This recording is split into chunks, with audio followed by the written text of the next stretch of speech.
자, 이번 시간에는 우리가 지난 시간에 배웠던 문장의 구조를 다시 한번 살펴보면서 시작해 보도록 할 건데요.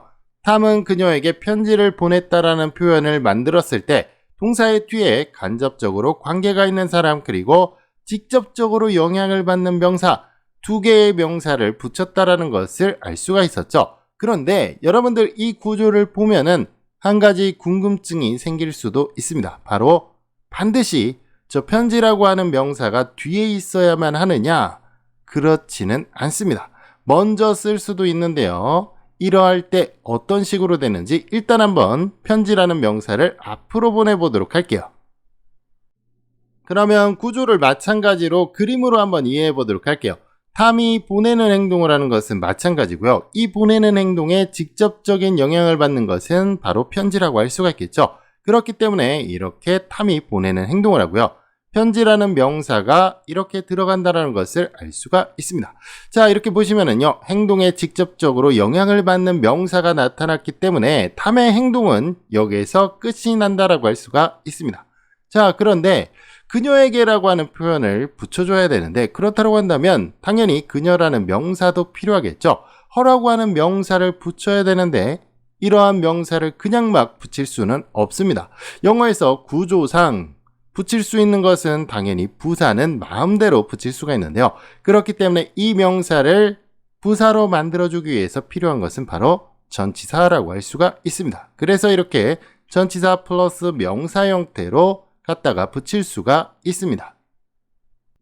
자, 그러면 두 개의 문장을 비교해서 보도록 할게요. 편지라고 하는 직접적으로 영향을 받는 직접 목적어를 앞으로 보내게 되면은 허라고 하는 것은 이런 식으로 전치사 플러스 명사 부사 형태로 붙여야 된다는 것을 알 수가 있는데요. 여러분이 전치사의 사용을 이해하는 것, 이것은 영어를 이해하는데 굉장히 중요한 부분이라는 것을 꼭 기억을 해 두셔야겠죠. 자, 이번엔 두 개의 문장을 문법적으로 자세히 비교해 보도록 할게요. 위에 있는 문장을 보시면은요, 동사의 뒤에 명사가 두 개가 나타나고 있죠. 이러한 문장을 영어에서는 사형식 문장이라고 부른다라고 했고요. 밑에 있는 문장을 보도록 할게요. 탐은 명사고요. 동사 나왔고요. 그 다음에 명사가 나타나는데 이 명사는 위에서 보면은 직접 목적어가 나타나는 것이라고 할 수가 있겠죠. 그래서 똑같은 명사가 이렇게 앞으로 왔습니다. 그리고 뒤에는 전치사 플러스 명사 부사가 나타나고 있는데요. 단어의 역할을 보도록 할게요. 지금 주어 동사 나왔고요. 그 다음에 지금 보시면은 직접 목적어가 앞으로 나온 것이겠죠. 그런데 이때는 목적어가 하나니까 그냥 목적어라고 해도 상관이 없습니다. 그리고 나서 부사는 아무런 역할을 하지 않으니까 이렇게 주어 동사 목적어로 이루어진 문장을 삼형식 문장이라고 합니다. 자, 여러분들이 보시면은요. 지금 사형식 문장이 삼형식 문장으로 바뀌었다라는 것을 알 수가 있겠죠? 여러분들은 아마 중학교 1학년 후반쯤에 이런 식의 문제를 보게 되거나 또는 본 적이 있을 것 같은데요. 이런 문제를 선생님들이 내는 이유는요. 여러분들이 영어의 문장 구조를 정확하게 알고 있는지 확인하는 것이 목적이라는 것을 이해할 수가 있겠죠? 자, 어쨌거나 우리가 간접 목적어를 이렇게 뒤로 보낼 때는 전치사를 이용해야 된다는 것을 알 수가 있었는데요. 그렇다라고 한다면 이런 식으로 전치사는 무조건 to를 써야만 하느냐? 이 부분을 생각해 볼 필요가 있겠죠. 지금 나와 있는 이 표현은요. 누구에게 무엇을 이라는 표현이라고 할 수가 있는데요. 기본적으로 당연히 방향의 의미와 관련이 있다는 것을 알 수가 있습니다. 그렇기 때문에 기본적인 전치사는 방향을 의미하는 to를 사용한다는 것을 알 수가 있겠죠. 여러분들이 보시면 바로 이런 식의 단어들은 기본적으로 to가 들어간다는 것을 쉽게 이해를 할 수가 있습니다. 그런데 기본적으로 to를 쓰지만 to를 쓰지 않는 표현도 있는데요. to 이외에 다른 전치사를 사용하는 경우도 살펴보도록 할게요. 자, 여기 나와 있는 cook이라고 하는 단어는 이렇게 for라고 하는 전치사를 쓰고 있다는 것을 알 수가 있겠죠. 이번엔 find라고 하는 단어도 보도록 할게요. 마찬가지로 보시면은 to가 아니라 전치사 for를 쓰고 있다는 것을 알 수가 있고요. 이렇게 make라고 하는 단어도 마찬가지로 전치사 for를 쓰고 있습니다. 자, get이라고 하는 단어도 보도록 할게요. 이 단어도 마찬가지로 전치사 for를 쓰고 있다는 것을 알 수가 있겠죠?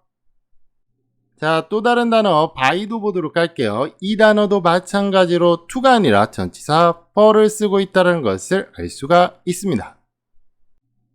방금 앞에서 보여드린 것처럼 여기 나와 있는 5가지 단어들은 to가 아니라 전치사 for라는 것을 쓰는데요. 어째서 for라고 하는 전치사를 쓰는지 이 부분을 한번 이해해 보도록 할게요. 자, 우리가 지난 단원에 전치사에 대해서 자세하게 배운 적이 있는데요. 전치사 for라고 하는 것은 기본적으로 생각하거나 염두하는 대상을 나타내기 위해서 쓴다라고 배운 적이 있었었죠. 그러면 여기 있는 단어들의 대입을 해서 한번 살펴보도록 할게요. 우리가 누군가에게 요리를 해줄 때는 당연히 무엇을 좋아하는지 생각을 해서 요리를 해줘야겠죠. 내가 너무나 싫어하는 것을 요리해주면은 당연히 먹기가 싫을 거예요. 그래서 당연히 for라고 하는 전치사와 어울린다는 것을 알 수가 있고요. 찾아주는 것도 마찬가지입니다. 뭘 필요하는지 필요로 하는 것을 생각해서 당연히 찾아줘야 되겠죠. 만들어주는 것도 마찬가지고요. 그리고 얻어다 주는 것도 마찬가지입니다. 그리고 사주는 것도 당연히 무엇을 좋아하는지 무엇을 원하는지 생각해서 사준다라는 것을 알 수가 있겠죠. 제가 앞에서 여러분들에게 설명을 드린 것처럼 여기 나와 있는 5개의 동사는 전치사 for를 쓴다라고 생각을 해두고 외워둬야 되는데요. 이 5개는 뭐 외우면은 쉽게 외울 수는 있지만 조금 더 쉽게 외우면은 더 낫다라고 할 수가 있겠죠. 그래서 여러분들에게 조금 더 쉽게 외우는 방법을 알려드리도록 할 건데요. 이렇게 2개씩만 생각을 하세요. 코피, 그 다음에 마개 이렇게 생각을 해두세요. 그래서 여러분들이 열심히 공부를 해서 코피가 났어요. 그래서 엄마한테 코피마개 사주세요 이렇게 기억을 해두시면은 이 5가지의 단어를 아주 쉽게 기억을 할 수가 있을 거예요. 자, 이번에는 또 다른 전치사를 사용하는 경우를 살펴보도록 할 건데요. ask라고 하는 단어는 to도 아니고 for도 아니고 이렇게 전치사 of라는 것을 사용한다는 것을 알 수가 있는데요. 그렇다라고 한다면 여기에서는 왜 전치사 of를 사용하는지 한번 살펴보도록 할게요. 자, 우리가 지난 단원에서 전치사 of라고 하는 것도 배운 적이 있었죠. 이 전치사 of라고 하는 것은 기본적으로 명백한 관련성을 나타내 준다라고 했는데요. 그렇기 때문에 아주 당연하게 ask와 inquire라고 하는 단어는 전치사 of라는 것을 쓸 수밖에 없습니다. 그러면 어째서 그러한지 상황으로 한번 설명을 해보도록 할게요. 여기 보니까 이 학생이 수학 문제를 물어보고 있는데요. 이 물어보고 있는 선생님이 수학 선생님이 아니라 영어 선생님이라고 한다면 너무나 이상하죠? 그렇기 때문에 이렇게 물어볼 수는 없습니다. 다시 말하면 물어보거나 요청한다라고 하는 것은 당연히 명백하게 관련이 있는 사람에게 물어보고 요청을 해야 되겠죠. 마찬가지로 문의하다, 조회하다라는 이 단어도 동일한 개념이라고 할 수가 있습니다. 그러면 여러분들이 어째서 ask라고 하는 동사를 쓸 때는 전치사 of를 쓰는지 분명하게 이해를 할 수가 있었겠죠? 자, 여러분들 전치사의 기본 의미를 이해하는 거 굉장히 중요합니다. 여러분들이 이해하면 할수록 외워야 하는 것이 줄어든다는 거 기억해 두시고요. 그리고 이해하면 할수록 쉬워진다는 거 여러분들 꼭 기억을 해 두셔야겠죠?